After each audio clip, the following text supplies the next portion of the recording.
A Giants podcast for Giants fans by Giants fans. It's Shaun Morash. Down the sideline, into the end zone. Touchdown, Giants! From the offseason to the wins and the losses, it's time to take one Giant step with your host, Shaun Morash. Another game weekend is upon us here on One Giant Step. Shaun Morash here with you. Thank you as always for listening. Remember, first-time listeners, second-time listeners, multi-time listeners, you can download, subscribe to One Giant Step, so every time one of these bad boys pops up, you get a little ding-ling-ling-ling-ling alert, free on the Audacy app, and everywhere podcasts are available. It is week 5. Unbelievably, somehow, we have totally turned the corner to October, and even more unbelievably, the Giants get set for, get this, their first 1 p.m. Eastern game of the year. Doesn't happen until week 5. Yes, that's right. We have not watched the Giants play in the early window on a Sunday afternoon yet this year, and we will, versus the Miami Dolphins on Sunday. Now, we were going to do all the trimmings, your fantasy reality, your picks, a little thoughts on the game preview as well. But with bad teams comes controversy, and Evan Neal provided plenty this week. If you're a Giant fan listening to this, maybe I'm giving you way too much of the benefit of the doubt. I'm assuming most have seen or heard Evan Neal's comments, read their comments about fair weather fans and, sheep and the guys who flip hamburgers and hot dogs, which I don't know anybody that actually flips them. You turn them. And, how could we take their opinion? And it was brutal. It's a brutal comment to read from a player that has been nothing but a brutal player. I went on and on and on about this on Evan and Tiki on WFAN as well, where I am somebody that grew up, my dad sliced deli meats for a living, my mom a medical biller, I worked in the food industry for many years. The idea that you can't sit down and watch and to a lesser extent analyze football. Like, it's not like we all sit down like a bunch of dum-dums and don't know what's going on. We don't know what's good, what's bad. Yeah, there's certain intricacies of the game that I'm sure will go over our head. But ultimately, come on, Evan Neal. You know what else is very difficult to do? Anybody getting a job right out of college for what they went to college for. Extremely difficult. It is extremely difficult in America today more than ever to find a reliable full-time job out of college. I knew I had to do it. I had to work part-time in radio, climbing my way up. What athletes, if you're a professional athlete, get to do is come right out of college and sign in many aspects, $1 million plus contract. Now, not always, multiple thousand, still more money than we could dream of. With that money and that responsibility, even if you're a young man, comes the understanding of if things go bad, well, it's part of the deal. You're going to get booed. You're going to take criticism. You're going to take heat. And when I hear people say it's a 22-year-old kid making a mistake, I totally agree. I do agree with that. However, unfortunately, what comes with the territory is you're expected to be able to block that out. Again, it's part of why you get paid a ton of money. It's not just to block defenders in the NFL. So it bothered me. That being said, Evan Neal did apologize. He did both an iPhone note statement, and then he met the media on Thursday. I believe his apology was heartfelt. I've talked to some reporters in the Giants room who have backed up and said, listen, of anybody to come out and says Evan Neal is that legitimately a good kid. I think he's melting a little bit under the pressure right now. He is not playing good football. I mean, think about it. He was at Alabama, just a star there, and you come here and he just has not figured it out as a right tackle. Now, whether you forgive him or not for the apology is almost a side story, because ultimately you could say today as I'm taping this on Friday, October 6th, I'd heard Evan Neal's apology. He is a kid that made a mistake. He talked about his humble beginnings and everything. But if he doesn't turn it around and start playing decent football, forget good football, he's not even playing decent football. These comments are going to stick with him for his Giant career. They're just that, everybody could say, I forgive you, but you're not going to forget it. You could forgive, but not forget. And the hamburger hot dog jokes are going to run with him unless he figures this out. And I don't know if that's moving him to guard, if tackles is not his play, but either way, he was taken 7th overall at a position where the Giants needed to reload on O-line in the worst way, and it's been a decade. They couldn't afford to miss on this pick. It's a big deal. If you're listing the Giant problems this year individually, Evan Neal is in the top 5, if not the top 1, and that includes the quarterback. You could not afford to miss on him. So, yes, I personally take his apology, and I understand that your kid that made a mistake. I also want to remind everybody that we need to just stop using the crutch that these are young kids. Yes, but they're paid to do so. Not every 22-year-old NFL player gets booed, has comments like this. Remember that. Every time a story does come out like this, we're reminded they are kids, but somehow other players block it out. It's part of the game. It is unfortunately part of the game. Now on to the task at hand. The Giants' next 2 games at 1 and 3 are versus the Dolphins and Bills. And why in each step of the road in the early portion of the schedule, whether it was the Arizona game, why did we say the Arizona game was so paramount to win? Well, because the Niners were going to be coming up after that, and you didn't want to start the year 0-3. So the Giants actually accomplished a mission this year. They came back, they beat the Arizona Cardinals, and they didn't put themselves in a position where they could be 0-3. So then why was the Seattle game important at 1 and 2? It was important for a couple of reasons.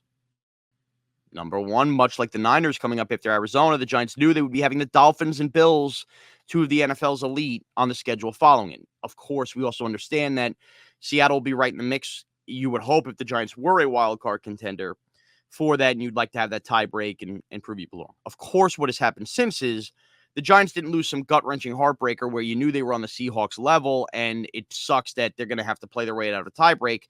They looked awful, and Daniel Jones played his worst game in a couple of years, maybe his worst game of his career, even if it doesn't stay so statistical-wise, just in terms of everything. And they are 1 and 3, staring down the gauntlet of the Dolphins and the Bills. Now, Thursday Night Football. I know they're not great football teams, and people are higher on Washington than I am. The Chicago Bears can't get out of their own way. They basically told Chase Claypool to take his ball and go home. And they go out and go march up and down the field on the Washington defense that we thought was supposed to be pretty damn good. And they blow out the Commanders in their building. Sunday Night Football. I know it resulted in a loss. And there was a lot of controversy at the end with refereeing. But Zach freaking Wilson, at least for a few drives, behind, again, a pretty bad O-line, brought the Jets back from 17-0 down and hung in there with Patrick Mahomes and the Chiefs, and the defense forced a couple turnovers, and it was a total team effort. And in the end, they lose the game, but they're right there. The Houston Texans, who have offensive line injuries all over the place, they annihilate the Pittsburgh Steelers and move up and down the field on that good defense, and they win a football game. Why am I, throwing out all of these examples? A couple weeks ago, the Arizona Cardinals, who the Giants beat, they beat the Dallas Cowboys and held them to 16 points. Any given Sunday is a cliche, but it's a cliche for a reason. It does exist. The NFL is full of surprises week to week because the teams in reality are a lot closer than we think, and games do come down to 4 or 5 plays and look horrible. These next 2 weeks look like an unmitigated disaster waiting to happen for the Giants with the Dolphins and the Bills. However, the Giants at some point got to muster up a little pride here, look at the rest of the league, and understand you can't walk in there and assume loss. And I'm not saying the players will. I'm sure the players will be fired up. And it's hard for us to envision because the Giants, first of all, they're not scoring in the first half alone, have been so bad with the point differential, the worst in the league, that it's hard to even envision a scenario where they compete. But that's what I'm holding on to this week. And it was pushed further overboard by what the Bears did to the Commanders, that in this league, it is week to week. And you could change the feel of a season, still very early here, quickly with a very good performance here Sunday. And I'll extend it to next Sunday versus the Buffalo Bills on Sunday Night Football. Narratives can be changed. You've already lost that tiebreak to the Seattle Seahawks, but don't worry about that right now. You can't. You got to worry about accomplishing some wins. Feeling even above wins. I can't believe we're here, but just feeling good about yourself.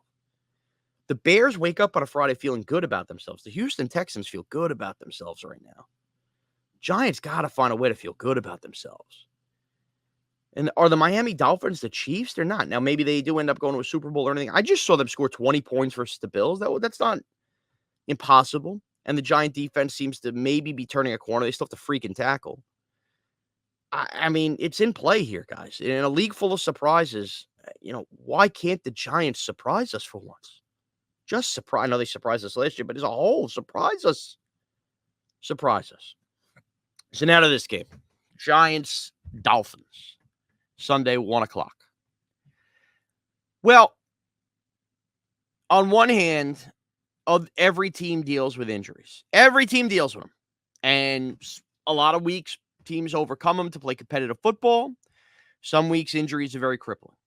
We saw the Seattle Seahawks on Monday Night Football compete with offensive line injuries. And the Giants seemingly are unable to compete with a couple injuries, and that's got to change. Andrew Thomas is by far the best player in the New York Giants, and it's unsexy because he plays left tackle. But he's the best player for a couple reasons. Number one, quite literally, he's the best player. Number two, because of the rest of the unit he is on being mercenary pieces of crap to steal for Evan Roberts, it's probably a little too strong. Yeah, I mean, because of that, he becomes so needed. And Daniel Jones, amongst his many problems this year, I think the first and foremost, diagnosing these problems and looking at it, it's a confidence thing. He is in year 5 of being beaten down by bad offensive line play, to the point where when he does have pockets or does have a rusher coming in blind, he is losing the feel of that. He is escaping pockets that actually are there. He is, quote unquote, shell-shocked. He stopped for a good long period last year being shell-shocked because Andrew Thomas was so dominant on the left side that Daniel Jones knew, at least on half of his side of the offensive line, he did not have to worry about it. He still took hits, he still took sacks, but it allowed his running mobility and everything. He just escaped pressure on the right side. He has no trust on the left side now. The Andrew Thomas injury has now taken Daniel Jones prior to last year being, oh my God, how do I handle this pressure? And taking it to another degree because everything he built up confidence-wise has been completely lost. And that is on him. That is absolutely on him. You're not going to have perfect pockets. The offensive line is what it is. It is 5 turnstiles right now. Now, on an individual basis, especially, by the way, John Michael Schmitz, who's not going to play, who seemed to be coming along at center at least a little bit. On an individual basis, Ben Bredesen's a fine enough blocker. I mean, he could start and be your 4th best player on an offensive line. Right now, he's probably going to be the best. Izudu's done enough. He's not ever going to be Andrew Thomas, where he's getting beat on some plays he holds his own. And Evan Neal's been washed in a problem. Now at guard, let's see. They brought in Justin Pugh this week to the practice squad. Is he going to somehow appear in this game? I doubt it. You're probably going to get Glowinski back at left guard because Lemieux's gone too right now. And Marcus McKeithen's at right guard.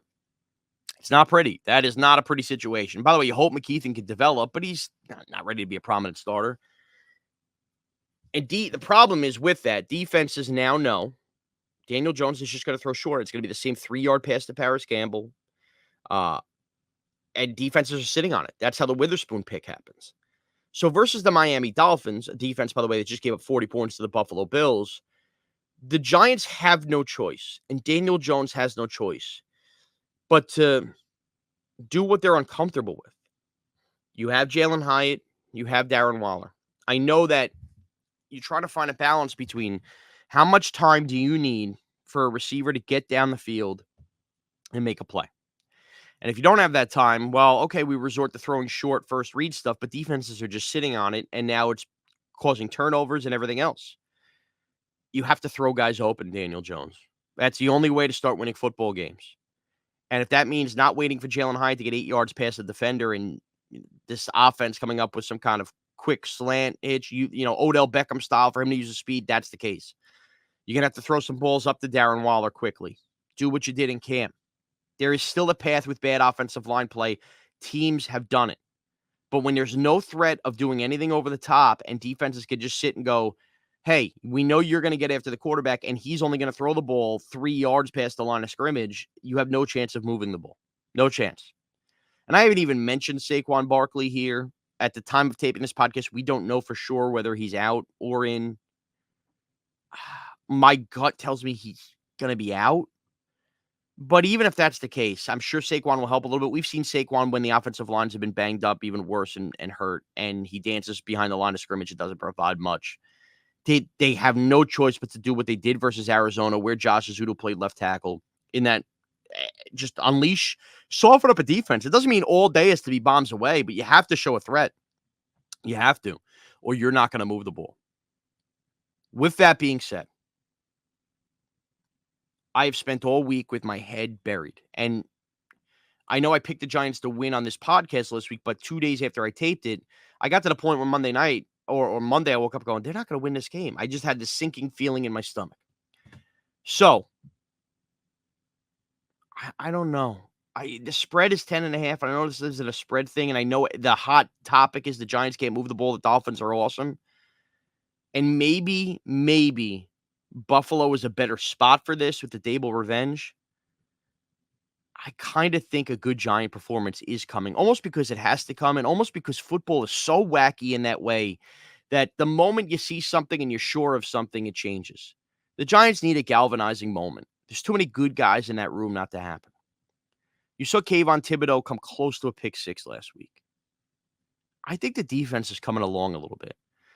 And I think that you're going to get a pretty damn good defensive effort while everybody thinks Miami is going to be running up and down the field. I think Miami's going to win the game. But I think we're going to walk away from this thinking, all right, Daniel Jones made a couple plays. Things looked a little different. And the defense really played their ass off. Maybe they missed a couple tackles. Give me Miami 23, Giants 20. Heartbreaker. 1-4. But I can't believe I'm using these words. One of them moral victories, as they like to say. Now, my fantasy versus reality plays in this game. Fantasy aspect, look, how could you touch anything that Darren Waller's doing right now? He's not heavily involved. Obviously, you can't trust anything from the running game. But this is going to be both the reality and fantasy. How about the Giants defense this week? Aren't they due for a turnover or two? Aren't they due? They came close with that Kayvon play. At some point, defenses just get turnovers. Bounces go your way. The Dolphins kind of maybe shaking their confidence offensively after what happened. Kayvon suddenly has 3 sacks on the year. Azeez looked like a man possessed last week off the edge. Couple sacks, a turnover or two, and I think that's how this game is ultimately going to be close to the tune of 23-20 Miami wins. I think the Giants' defense has a chance to be a player in fantasy this week. I think the reality of the game is this defense, above anything else, needs to start carrying the water while the offense understands it's dealing with these O-line injuries and a quarterback tries to figure himself out mentally. Giants, big blue defense all around. The reality of this game and the fantasy play of this game. I will be back with you Monday to recap what goes on here between the Giants and Dolphins. As you can see, I'm a little wavering in confidence, but I don't know, percolated with interest, if you will, that I have a feeling as the whole world turns against them. Maybe it's my need as a fan to go, they're not the worst team in football, bit, are they? And the Dolphins, as great as they are, they're just not the Brady Patriots either here. Going to be a hot one. I don't know. Blind belief, catching me on a good morning. Giants moral victory, baby. Please give it to us. All right, remember, you can download, subscribe to One Giant Step everywhere podcasts are available. Thank you to my producer, James. You can follow me on Twitter at Shaun Morash, on Instagram at Morash Radio. Evan and Tiki every single day, 2 to 6:25, 6:30, free on the Audacy app, WFAN locally, and Big Blue Kickoff Live with me and John Schmelk every Saturday morning, 9 to 9:30 on WFAN and free on the Audacy app. Thank you to everybody for downloading, subscribing. Maybe the Giants stun us. Maybe I'm painting my face blue and not looking like a moron on Monday. We could all hope for the best. Thank you for taking one giant step with us. Thanks for watching this video. If you've enjoyed this video, please don't forget to give it a thumbs up and subscribe to our channel for more content like this. If you want to see more of our videos, be sure to check out our playlist and let us know what you think in the comments below. Also, don't forget to follow us on social media to stay up to date on our latest updates. Links are all in the description. Thanks again for watching, and we'll see you in the next video. One giant step.